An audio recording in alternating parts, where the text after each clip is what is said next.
அனைவருக்கும் வணக்கம். லாஸ்ட் எபிசோடில் நாம் எதிர்பார்க்குற விஷயங்கள் நடக்கிறதுக்கு நாம் அதே ஃப்ரீக்குவென்சியை மெயின்டைன் பண்ண வேண்டியது அவசியங்கிறத பார்த்தோம். இந்த எபிசோடில் அதை இன்னும் கொஞ்சம் டீட்டெயில்டாக பார்க்கலாம். இப்போது ஹையர் அண்ட் லோயர் ஃப்ரீக்குவென்சிஸ்னால் என்ன?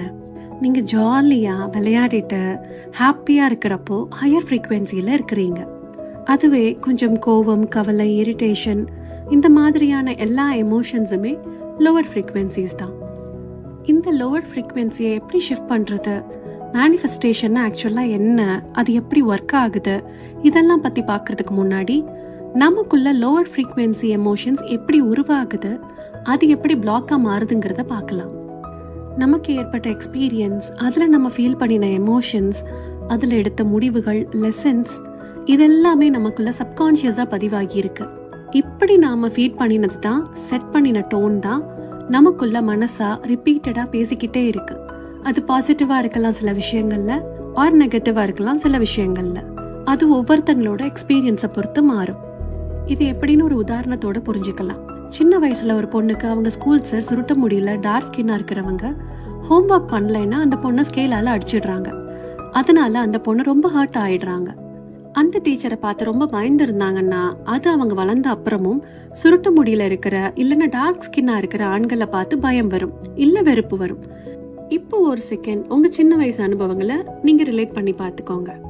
அதுவே ஒரு பையனுக்கு அவனோட டியூஷன் டீச்சர் அக்கா சுருட்ட முடியோட ரொம்ப அன்பு காட்டி அவங்கள செல்லமா பார்த்து பேசி இருந்தாங்கன்னா அந்த பையன் வளர்றப்போ சுருட்ட முடி இருக்கிற பெண்களை பார்த்தா உடனே அட்ராக்ட் ஆகிடுறாங்க. இப்படி நம்ம லைஃப்ல நடக்கிற ஒவ்வொரு லைக்ஸ் அண்ட் டிஸ்லைக்ஸ் பின்னாடியும் டீப் ரூட்டடான எக்ஸ்பீரியன்ஸ் இருக்கு.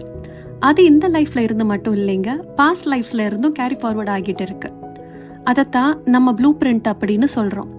இதுதான் நம்மளுக்கு ஜட்ஜ்மெண்ட்ஸ் ஆகும், ஒப்பீனியன்ஸ் ஆகும், பிலீஃப்ஸ் ஆகும் கிரியேட் ஆகி அதுவே பிளாக்ஸ் ஆகும், ஸ்ட்ரெஸ் ஆகும் மாறுது. இப்படி உருவான பிளாக்ஸை நம்ம கான்ஷியஸா ஒன்னொன்னா கிளியர் பண்ணாத வரைக்கும் அது ஒவ்வொரு ஆஸ்பெக்ட் ஆஃப் லைஃப்லயும் ரிஃப்ளெக்ட் ஆகும். அது எப்படி பிளாக்ஸா மாறுது அப்படிங்கறத புரிஞ்சுக்கலாம். இப்போ மறுபடியும் சுருட்ட முடிக்கு போகலாம். இப்போ நீங்க உங்க ட்ரீம் ஜாப்ல லேண்ட் பண்றீங்க. First day of your job.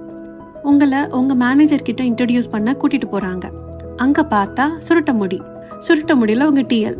அவ்வளோதான், உங்களோட ட்ரீம் அடுத்த செகண்ட் காணாம போயிடுது. அந்த டிஎல்ல பத்தி தெரிஞ்சுக்கிறதுக்கு முன்னாடியே அவர் மேல கோபம் வந்துருது. இனி அடுத்தடுத்த எல்லா இன்ட்ராக்ஷன்ஸுமே போனஸ் தான், சொல்லவே வேணாம், இன்னும் அதிகமான டென்ஷன் தான். அப்போ நாம என்ன பண்றோம்? நாம விஷுவலைஸ் பண்ணி மேனிஃபெஸ்ட் பண்ணி அச்சீவ் பண்ணின ட்ரீம் ஜாபை நம்மளோட சப்கான்ஷியஸ் மைண்ட்ல செட் ஆன ஒரு பேட்டர்னால கிஃப்டா இருந்த ஒரு விஷயத்த தப்பா ஹேண்டில் பண்றோம். அந்தந்த நிமிஷத்துல ஃப்ரெஷ்ஷான கண்ணோட்டத்தோட எதையும் பார்க்காம பழைய சேர்த்து வச்ச எக்ஸ்பீரியன்ஸோட பெர்ஸ்பெக்டிவ்ல நமக்கு தெரியாமலேயே நடந்துக்கிறோம். அதுதான் வாழ்க்கையில தடைகளா உருவாகுது. இப்படி நாம நமக்குள்ள எப்படி பிளாக்ஸ் உருவாக்குறோம்ங்கிறதுல இது ஒரு டைப்.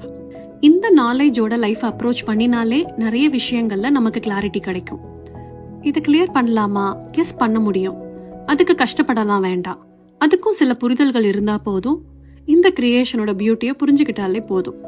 அடுத்த எபிசோட்ல அதை கண்டினியூ பண்ணலாம். அதுவரை இந்த சோல்ஃபுல் ஜேர்னில மன்கதாவுடன் இணைந்திருங்கள்.